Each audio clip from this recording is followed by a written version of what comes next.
Okay, so he's going to be pulling that around in a couple of minutes. This Cuda has been here 2.5 years. You know that because you've worked on it. I was here when it came. Yep. You're new to everything that's here. That car, when it started life, was in worse shape, absolutely worse shape than any other car that we've got out here. Inside? It's really hot. Yeah. Should have did it on the shaded side. No, we can't. Can we roll through this quicker? Or? The bottom line is 1970 Cuda 340 automatic, rear window louvers, hockey stick stripe, rear spoiler. He's creating his own wind. It's like rain. This car, I'll show you. Here it comes. There it is. Wow. Hey, rewind that. On this very special episode of Graveyard Cars, we reveal the last-ditch efforts to restore our 1970 340 Cuda, revealing never-before-seen insight into its engine failures. Watch our newest ghoul, Dave, race against the clock to assemble and detail this car to perfection. Witness American muscle restored on this episode of Graveyard Cars.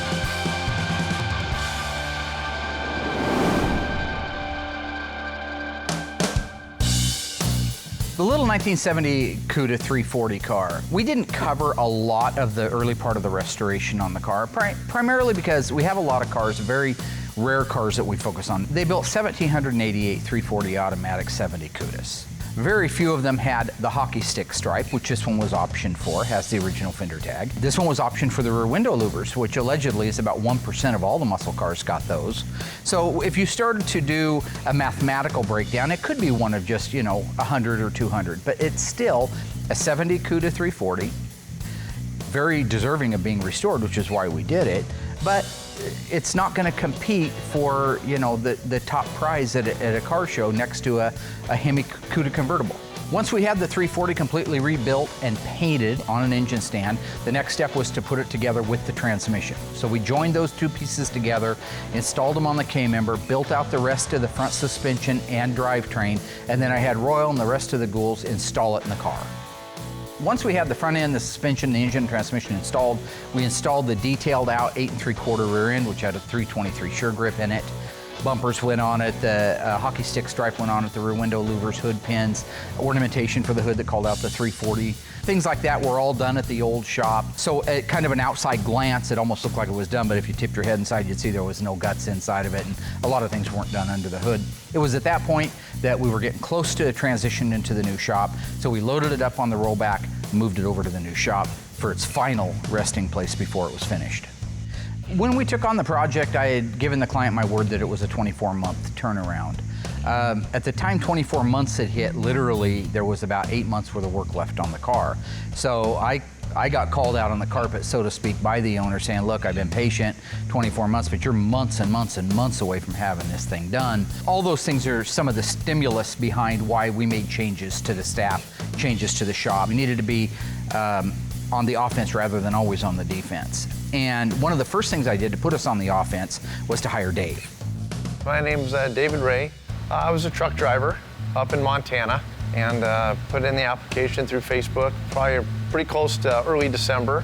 I didn't think, I'd ever get a call or anything like that. I've been, working on Mopars my whole life. I know them inside and out and, really have a passion for the cars and have a passion for the way Mark restores them, which is, to OEM, original, just like the way they, came off showroom floor, back in, 69, 70, whenever they were produced. So it's like a Disneyland for me. This would be my Disneyland.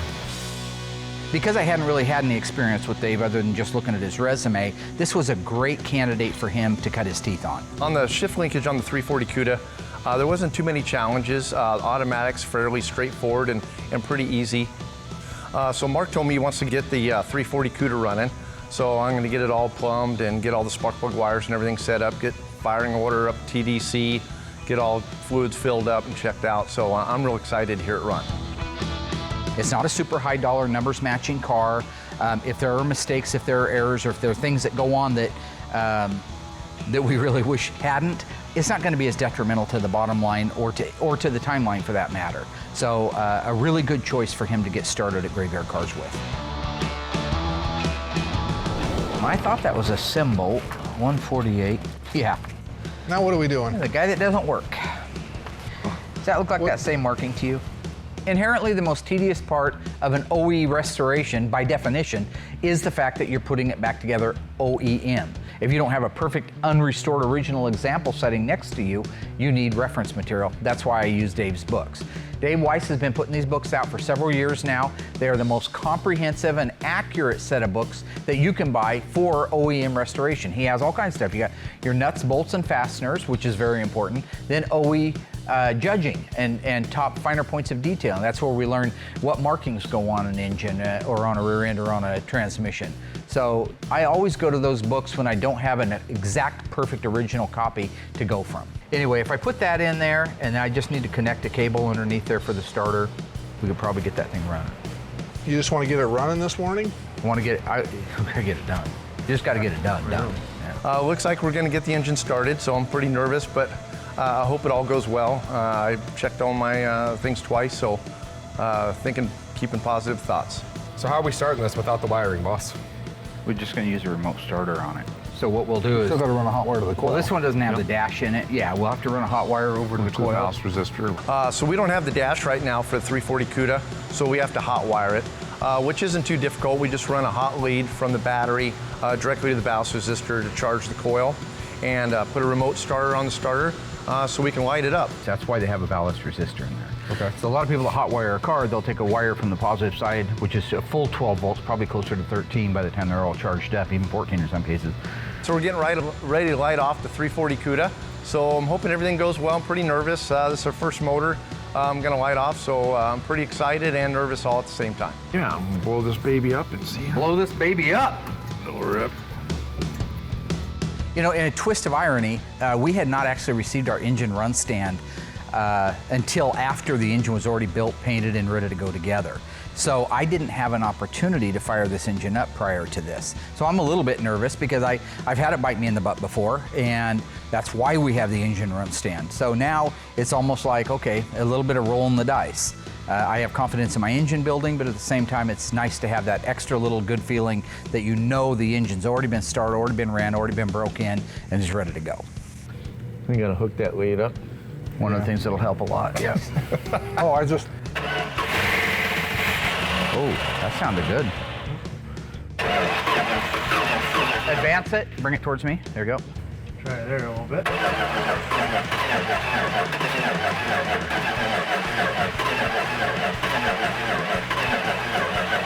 So we tried firing up 340, and it kind of started, died. I'm hoping all my plumbing's correct. I double checked all my firing order, and everything looks good. It looks like the timing's pretty close. So we're hoping we can get it going. We never ran this engine on the engine run stand, so. Yeah, I don't think you ever did. It'd be pretty embarrassing being the new guy here and you know, this being my first motor, that it didn't start because of something I did wrong. So I'm really hoping everything works out. So if those lifters quiet down. Most cars require some kind of a ritual when you go to start them. They either need a primer of fuel, or they need a jump start, or they need extra voltage to them. In this particular case, it's not a good sign because it's cranking over, but it's not firing. Dump fuel down it, we'll get a little bit of a pop, but I have a feeling that at the very least we have a fuel starvation problem. I just hope that it's not anything worse than that. It's okay. Gonna take a little fuel. Got nothing up yet. Let's take a look underneath the car, see what kind of hazards we have. Just with a preliminary look around, I've got a few drips, a few leaks, which is normal, but that's not gonna cause the problem we're having with the engine. Yeah, I'll dump some more fuel in there. And dump a little bigger pile in here. Oops, yeah, it's dumping out the carburetor now. We found the vacuum plugs were missing off the carburetor, and that would, you know, determine whether it was idling or not. So we can get it to start, but it just wouldn't stay running. So obviously, we kind of determined we got a big vacuum leak, and so that could just be a part of the problem. Stay tuned as the ghouls overcome one of the biggest multifaceted engine failures in the history of graveyard cars, and answer the ultimate question: did someone sabotage the engine?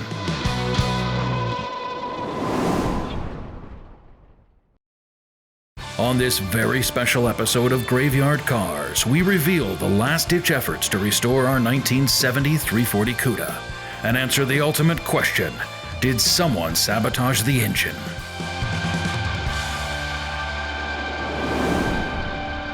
up on. Oh, you need a vacuum, yeah. Yeah. And is there one on the back of the carburetor? No, that one's not in the back. Ah, there we go. Okay, so what's going on right now? Vacuum. We got a huge vacuum source in the back of the carburetors. There's ported and there's manifold vacuum. This is ported vacuum. It goes on the top side of the primary circuit. So as soon as you pull it off of an idle, you have vacuum right here. The other one, while it's idling, you have vacuum all the time at the back one. So the port in the back is constant manifold vacuum. Anytime it's running, that one in the back sucking. And that one back there is a huge hole. It's a 3/8 hole like that. So right now what we're running with is, yeah. Did that come with it? It was up on the bench. Oh, beautiful. Yeah. So let me see it. It was So we just got in a hurry and forgot to put it on. I think, I don't want to blame anybody, but I think Royal put the carburetor on. Royal put the carburetor on, he just forgot to put the plug in the back of it, that's all. This plug goes right in that main port, so the manifold vacuum, right now it's like drilling a 3/8 hole in the intake manifold. It's running way too lean. So as soon as we put this in and we cap off this other ported vacuum, I think we're gonna start getting a nice idle to it. Dave is a Mopar technician, self-taught all of his life. If he does do a remarkable job, like I'm suspecting he will because I hired him, I can turn him loose with the high dollar stuff. The Hemi Charger, the 6-pack Challenger, the convertible, 2 Hemi convertible 4-speed cars. I mean, we have cars that need that technician, and I'm rooting for him to be that technician. Well, basically, I started with just a bare motor with the carburetor on it. And I had to install the alternator, of course, all the brackets, pulleys, power steering pump, get all the power steering lines hooked up. You know, basically everything you see on here, all your upper, lower radiator hoses, your distributor, all your spark plugs, plug wires, all the hoses, all the wiring in the car. And as you can see, the car still doesn't have the dash assembly in it, so we have no heater core in there, so I actually ran a bypass line on here so we can get it running today. Yeah, we got oil in it and antifreeze in it, transmission fluid, some power steering fluid, so as long as we get spark and fuel, we should be ready to go. Right there. Just used to it. If it's advanced too far, it starts kicking back. Yeah. So I'll go, that's too far back. If it goes the other way, it doesn't fire at all. It just goes, so right in the middle is that sweet spot. Yeah.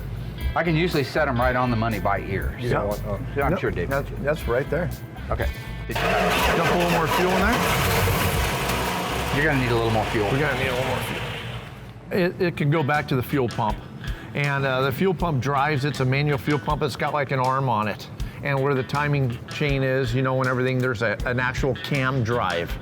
It's this, it's like a disc that's bolted on the upper sprocket of the camshaft that's kind of offset. When it comes around, it bumps that arm on the fuel pump, and that's what pumps the manual fuel pump in this case. Whenever they assembled the motor, if they didn't put that cam drive on the actual camshaft on that sprocket, then it's not going to operate the fuel pump. And if they did not put that eccentric on the timing chain, then that's a whole nother world of hurt. That means the motor's got to come out, the whole front of the motor's got to come off. So we're hoping it's not that. We're hoping we're just don't have enough fuel in the fuel tank to get a good draw.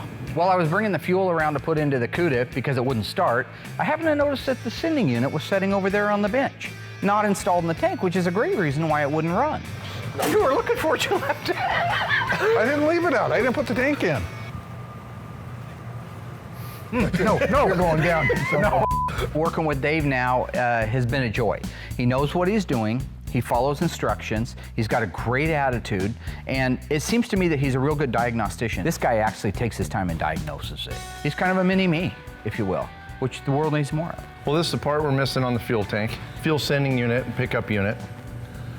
This deal right here, this float, operates your fuel gauge, and this is where the fuel draws from. So this is what we're missing. This is why we're not getting any fuel up to our fuel pump.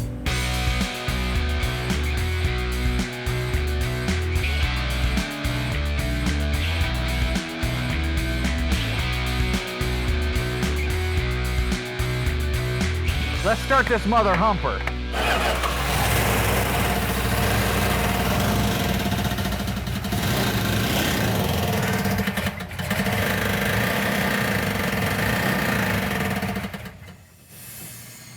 That not sound good. The Plymouth Barracuda was changed slightly from the 1970 to the 1971 model. What was changed? New grille, new taillights, new headlights. The answer coming up after the break. This incredible story becomes more ghastly with each report. So what was changed on the 1971 Plymouth Barracuda model year? The answer? All of the above. It received a new grille, new taillight design, new headlights, on top of other amenities. These changes are what powered that vehicle to become the most collectible Mopar muscle car of all time. It has been established that the unburied dead are coming back to life. On this very special episode of Graveyard Cars, we reveal the last-ditch efforts to restore our 1970 340 Cuda. Witness American muscle restored on this episode of Graveyard Cars. Let's start this mother humper.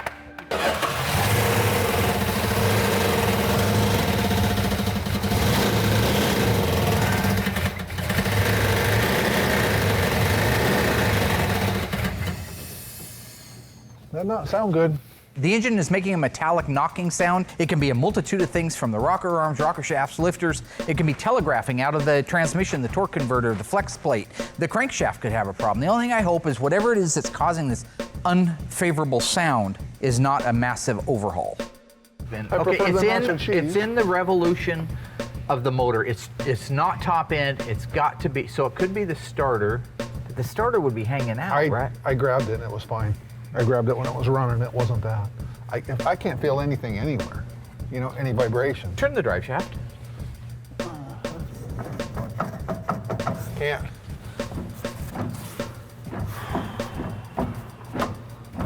Like, I'm wondering, you adjusted all that linkage while it was on the ground, right? Not running, obviously. No, not running, just actually in the air.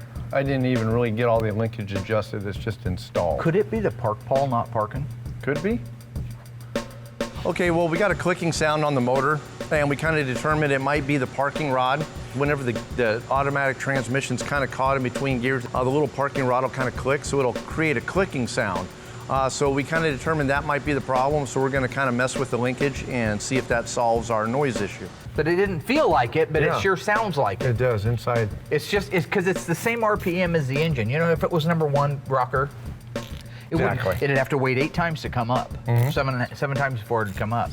So it's got to be in there, which is good. It beats an internal problem. Upon removing the inspection cover, we've seen some rubbing marks on the inspection cover, so that was creating our little tinny sound. So now that we got the flex plate straightened out, we were able to put a pry bar in there and just take the little tweak out of it and got our inspection cover fixed. Hopefully that's going to take care of our sound, and we'll have a really smooth, nice sounding motor. Hoping it moved just a hair. Probably didn't. Probably have to take the engine out.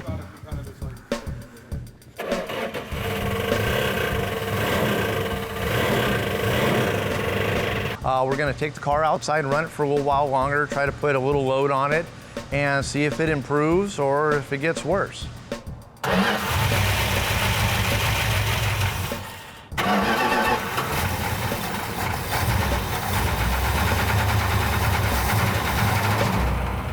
I don't know what it is. I just hope that it's nothing massive, because that's going to be a setback we just can't afford right now. Some engines are just dreams. Other ones just fight you the whole way.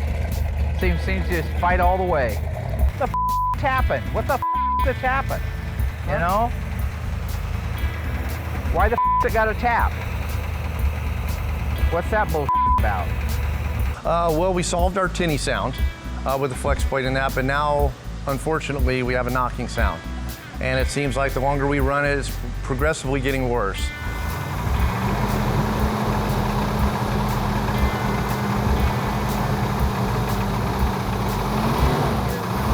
Engines shouldn't make noise when you first start them. This has a metallic clanking sound to it. It's so loud that I can't tell whether it's in the valve train, if it's in the lifters, if it's telegraphing out of the torque converter where maybe the flex plate's hitting the shield. Is it a lower bottom end? I don't know what it is. I just hope that it's nothing massive, because that's going to be a setback we just can't afford right now. Hopefully it's the lifters and they bump up. I don't know. Does it still sound like it's coming out of there, or does it sound like it's coming out of this side now? Still sounds to me like it's over there. What do you think, Will?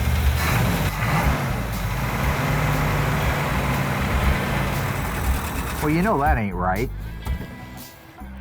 I don't get it. I don't understand it. It's simple as can be, and it just is. It's not. This station will remain on the air day and night.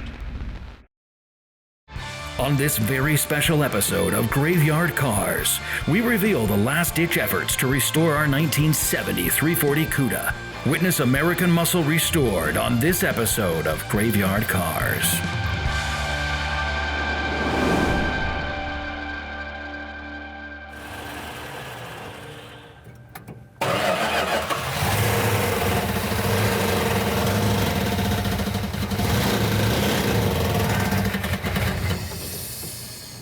That not sound good.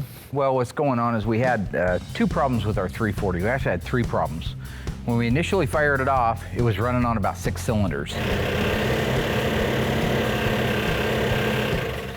So we did a quick compression test to find out it had low compression on it. And what had happened is I built the engine like a year ago and it had been sitting around, so I thought that the rings maybe had frozen onto the piston, maybe not swollen out where they're supposed to be originally. We took it out back and we ran it till it got up to regular temperature. The f***ing tapping? What the f***'s the tapping? You know? It actually overheated, which is probably good because it raised everything up to where it needed to be. And that let go of the ring, so we got our compression back. So that was one problem down, but now we've got an intake leak, vacuum leak, so it didn't want to idle under 2,000 RPM, and we've got a tappet that's making noise, or some kind of metallic noise that sounds like a tappet. So that's why we had to take the intake and the rockers back off again.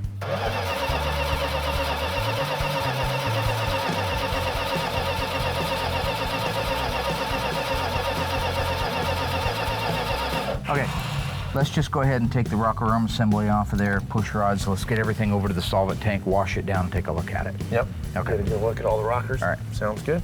I'm gonna clean these rockers up to see if I can find out if there's a plugged up oil galley, any cracks, you know, something that might cause us to lose pressure up there to make these clatter.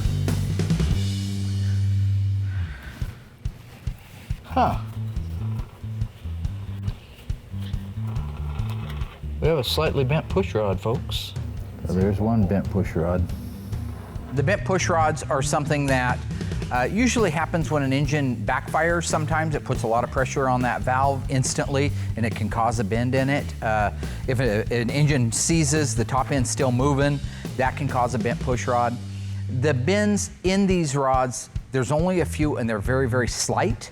So I don't think that they're the contributing factor to, certainly not our noise, but they could be contributing to our poor run condition. Yeah, watch. More right. Yeah. This is the one in the suspect hole. That's the one in the hole that I suspect made a noise. So I think there's only so many things that can cause that clattering. So I'm gonna order the lifters, Those are little mushrooms. Were you interrupting me? Sorry. It's okay. Just looking at I know you like mushrooms. Since we're chasing down a multitude of problems with the engine, the noise primarily, and the poor run condition on it, I think it's just going to be prudent to go back through, change out the rocker shaft assemblies with another used, known good one that we have here, put in all new lifters and all new push rods, and really, by and large, that should take care of our problem. And then look at the intake. Yeah. This came with the kit. You had a leak, right? I mean, Look obviously. at it. Part of the runnability with the engine is going to be the intake leak. Typically speaking, when I put these LA engines together, the 273, 318, 340, 360s, I just use a gasket type material that goes between the manifold and the heads. This particular engine kit came with a metallic one, very similar to the big blocks that use the Valley Pan. They have a metallic gasket that has a raised rib around it. That raised rib is designed that when it's sandwiched between the mating surface of the cylinder head and the mating surface of the intake manifold, it smashes that flat and that creates your seal. In this case, we had some of the rib on portions of the manifold gasket that were crushed, but then we had other ones that weren't even touched, telling me it was a direct intake leak.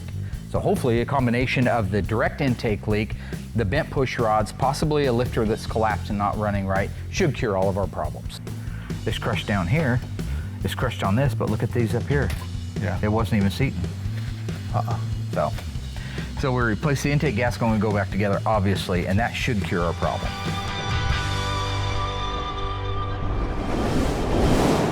This incredible story becomes more ghastly with each report. On this very special episode of Graveyard Cars, we reveal the last-ditch efforts to restore our 1970 340 Cuda and answer the ultimate question: did someone sabotage the engine?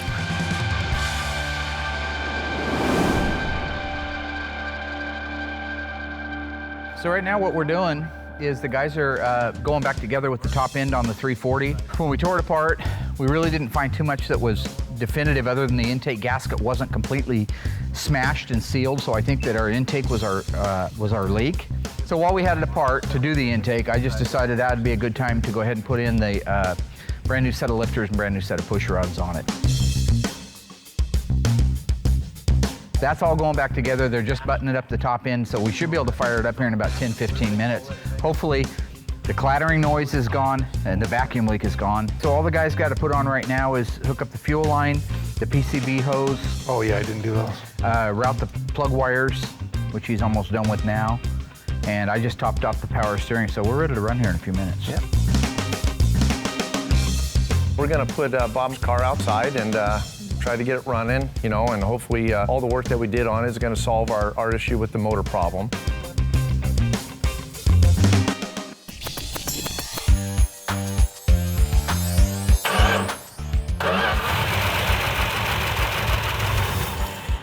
That's the way it's supposed to Bump run. me up just a hair more timing. Up ahead. Yep. Yep.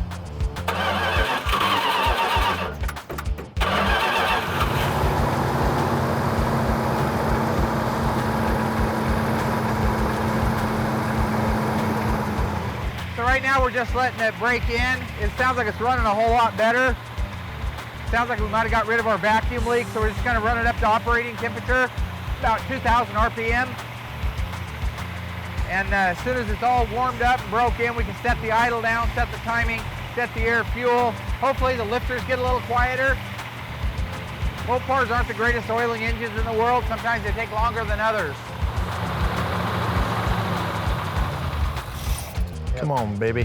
So everything really, for the most part now, is starting to dial back in. I don't know if it was a lifter or push rod or a combination of both of them that were making all the noise. That has quieted down quite a bit. Definitely is running better. We still got to get it up to operating temperature. He's checking the water on it right now. We may need to add some to that. If we can get it to run and idle and do all the things it's supposed to do, we can set the timing on it. And hopefully after that, we're ready to pull it back inside and start putting it together. Thing is, Royal wanted to just, tear the whole thing apart. He said, oh, let's take it apart. And the rings are probably in backwards or something, It's like, me and Dave, I was telling Dave, I don't think so. I put the motor together myself. Dave, is that right? That's right. So Royal's a parts replacer. He goes bananas. Something doesn't work out, he just wants to start throwing parts. Let's rip it around. We can have that engine out in an hour. We'll take the rings off it. No, let's just get it hot and it'll let go of those rings. I was telling him. Dave and me were in complete agreement. Right, Dave? That's right. We're in complete agreement on the fact that it didn't need to come apart. But Royal being a parts, he's just crazy. He loves putting parts on an engine. So, I don't mean it disrespectful, but, Now that we got the engine running good, I can finally start working on the interior. I've been waiting to get this done. I mean, this motor's been kind of holding us up, so now I can get all the seats, carpet, all the fun stuff in and get this car wrapped up. The interior's challenging to do. The carpet a lot of times doesn't always fit right. You try to put it out in the sun, hope for a real hot day and get it nice and warm so it'll kind of conform, get your glue spread. That's usually the most challenging part. The rest is pretty cut and dry. I mean, installing seats. Rear seats are usually a pain. New interior isn't smashed like original interiors. The seats just don't pop in. They take a lot of work to get them in. But other than that, I mean, once everything starts flowing, I mean, you keep pretty good rhythm and get it knocked out pretty fast. Now that the interior's done, the car's totally come alive. It looks totally awesome. It's coming together just perfectly.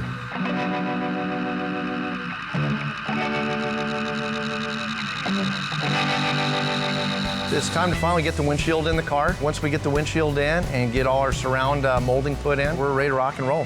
Come in and watch a little Graveyard Cars. What can I do for you, my friend? I got some bad news and I got some worse news. No. Yeah. True or false? In 1971, the option list did not offer the single 4-barrel 440 HP on the Plymouth Barracuda or the Dodge Challenger. The answer coming up after the break. This incredible story becomes more ghastly with each report. So, was the single 4-barrel 440 HP engine not on the options list for the 1971 Plymouth Barracuda and Dodge Challenger? The answer is true. For reasons unknown, the single 4-barrel 440 HP was not available in the E-body in 71. It was available in 70, of course, and then no big blocks were available from 72 to 74. In 1971, if you had an E-body and you wanted a 440, you got 3 2-barrel carburetors. This incredible story becomes more ghastly with each report. On this very special episode of Graveyard Cars, we reveal the last-ditch efforts to restore our 1970 340 Cuda and answer the ultimate question: was the 340 engine sabotaged?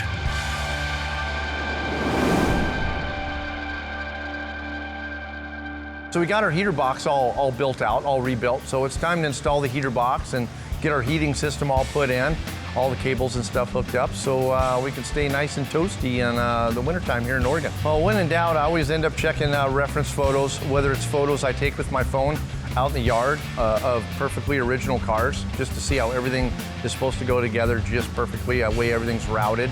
When all else fails, I go to the Dave Weiss books.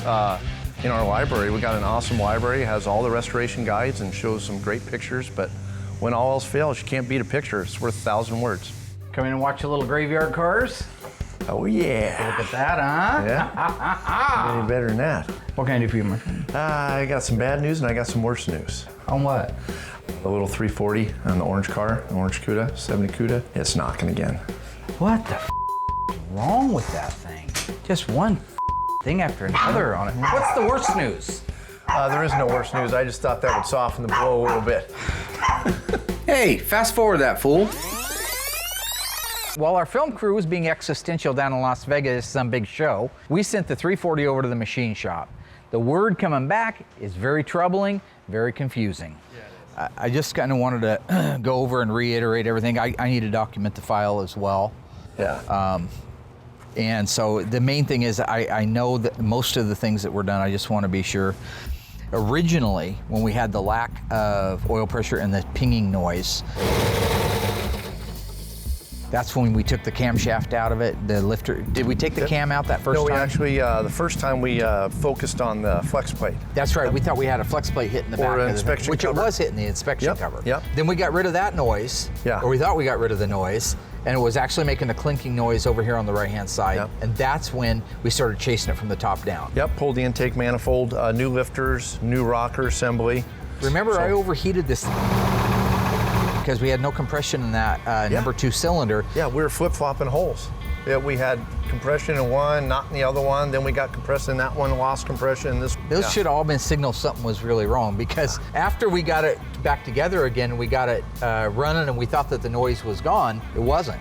So we ended up taking the engine completely out, and when we disassembled it, we found this black sludgy type stuff in there, and all the rod bearings, the main bearings, the cylinder walls were scored. They're scored. And so we sent it over to the machine shop that does all of our work for us. And they called up and said, yeah, it's got to be bored 10,000 over. So they went to a 40 thousandths piston, because what had happened, according to them, that graphite looking stuff was what happened when the sand was ground into the oil and it turned it that black. Yeah. And so they had suspected that maybe somebody had actually poured sand down the engine. That was their suspicion. And it was near the sandblaster by about 40 feet. So could a few little drops of sand. He goes, this wasn't a few drops of sand. It was a lot of sand. The bottom line is the engine had to be completely rebuilt. Had to go through the heads because they were all scarred. Everything, valves, literally completely redid the engine.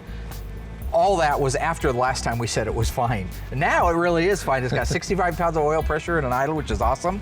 It runs like a dream. It doesn't miss. It doesn't hiccup. There's no noise in it. No. And truly now we feel like we're done.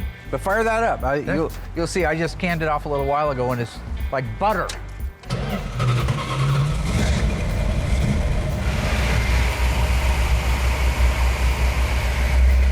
That's awesome. Yep, she's good to go now. All right, good job, buddy. I think we got a happy customer coming. Yeah, we do. The question on everybody's mind is, was the engine sabotaged? Well, these are the facts of the case.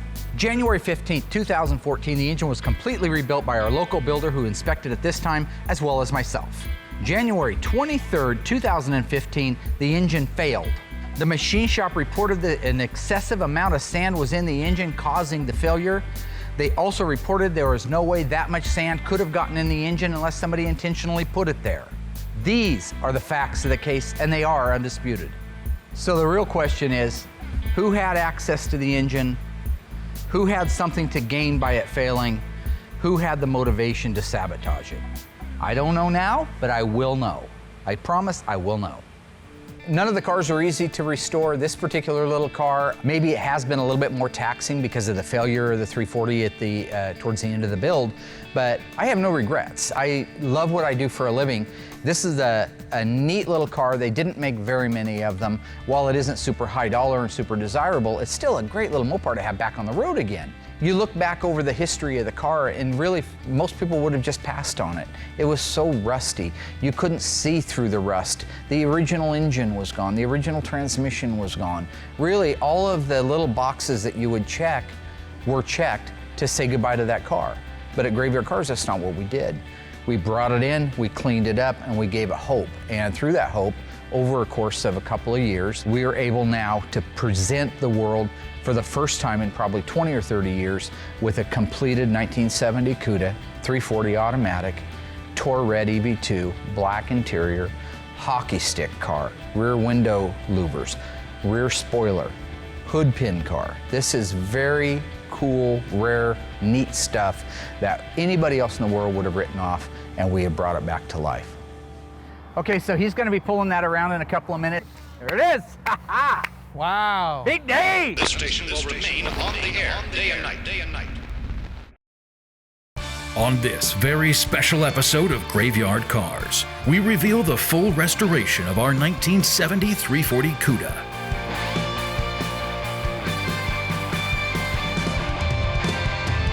Mark and the Ghouls have resolved the engine failures. Our newest ghoul, Dave, has completed the assembly, and Mark has detailed the car to perfection. Stay tuned as the complete Graveyard Carz team witnesses the reveal of one of the most challenging builds to date. Okay, so he's going to be pulling that around in a couple of minutes. This Cuda has been here 2.5 years. The bottom line is 1970 Cuda 340 automatic, rear window louvers, hockey stick stripe, rear spoiler. Where's he at?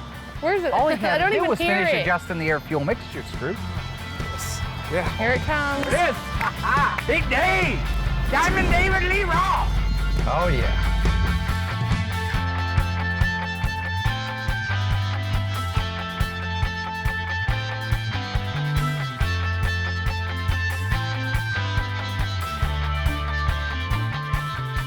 If it was 1970 and you were looking to buy a car, I'm a salesman. I'm going to walk up to you and say, "Hey, how you doing there? This is old Crazy Earl, Crazy Earl's used cars." Hey, do you need to jump in and interrupt? You can go ahead and do it. No, do it. Do it all day. I was talking to Do it, Dave. interrupt freak. Jeez, why are you being all sensitive? You're an interrupt freak. Yeah, sorry, Dave, won't talk to you. Hey, this is old Crazy Bill down here. Crazy Bill's used cars. Come on down. Oh, Let me ask you God. something, you little filly. What kind of car are you looking for today? Fast car. You want a fast car? If you looked at all the cars that are on this lot right now, I got the car for you and it is on sale right now. 1970, the brand new body style Plymouth Cuda. You look like the kind of gal that might enjoy a Hemi orange or a Tour red car. You like the color? Yes. You like the hockey stick stripe? Yep. That's right. That's unique to the Cuda. Hockey stick stripe calls out the V8 on them, 340, 383, 440, and the legendary Hemi, which is too much car for a little girly like you. You know what I mean? It's 1970. This is sexy shit, man. I don't You know even what I'm know what to say to that. Anyway, let me tell you. Yeah. Come on over here. You're like a little girl. If you was driving this, Nancy, what would you want to see? You like them high back bucket seats? You like that, huh, boy? That's like a scene from Deliverance. No, but look at it. You got 340 cubic inch. It's a small block V8, 275 horsepower, 290 if it had the 3 2-barrels, which is available on the AAR and the TA Challenger. Is that a beautiful car, Yeah. though? What do you Let's think? see it. I mean, Let's see what what's it your looks like budget? Tell me inside. what your budget is. Well, I want to drive it. I'll let you Isn't drive that- it. that's why I Well, came? We don't like tire kickers on this lot. You got any money? Yeah. Where the money? My dad. Your My dad does. He plans on buying me a car. Your dad's gonna buy you a car. Yep. And does he have any problem with driving a 275 horsepower flashy car like this? Because the boys are gonna be all over this. They love these Cudas. But I'll tell you what, if you want to go for a drive, you just help yourself. You hop right in behind the wheel there, take it for a little drive, let me know what you think. I mean, it had a lot of power. I've never driven anything with that much power. I felt like the engine was like, it was your legs, and then the steering wheel, and then the engine. Once So- you got it started. Yeah. Yeah. Okay, yeah, just turn the key, pump it, pump. That's where you let off. Okay. This is fun. I feel like we're like in a go-kart. A lot This bigger. feels like a go-kart? Well, just like I'm close, you know what I mean?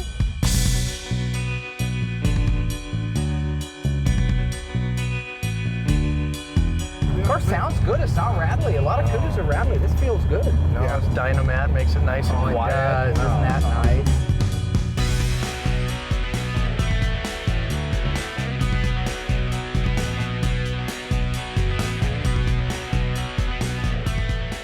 But it was a great, solid car. It was the first one I've driven in probably about 5 years. So that was nice to go out. I don't think Alyssa took it as seriously as I did. You know, stopping for pictures, stuff like that. You want to stop and picture hair? No, I'm gonna. Take a selfie or? Yeah, Oh, dang it, I forgot my phone. Give me yours, I'll get a selfie. You know, it's kind of... See, that's while we're driving. That's pretty awesome. It wasn't that bad though. It's 100 degrees, and there's 3 of us pinned in the back of that car so Mark could take us out for drinks. With our BS23 H0B 1973 40 Cuda, as you all know, built in Hamtramck, Michigan, completed and under our belt. I'm gonna load the crew up, head down to Finn's, get some schnacks, that's what you call them. When everybody's piled in a car together, they're called schnacks, like on a road trip. It's gonna be the best.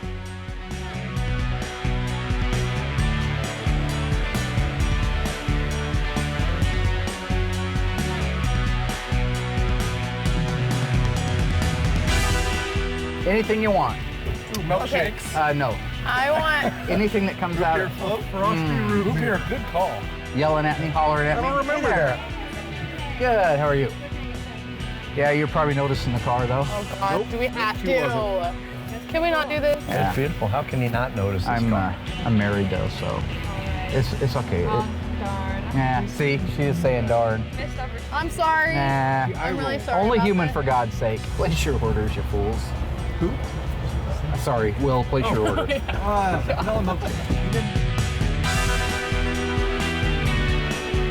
Oh, well, boss, thanks for taking us out. Well, there they go. Yep, thanks for the milkshake.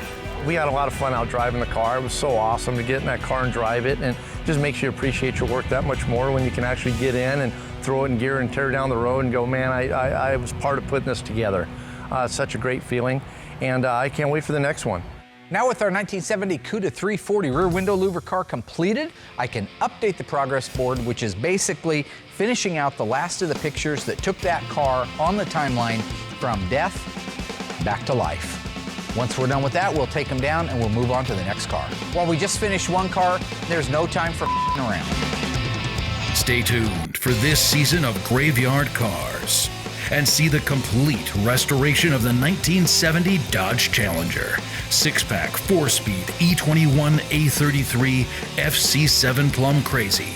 After nearly 2.5 years of restoration, the owner is anxious and the ghouls deliver on this season of Graveyard Cars.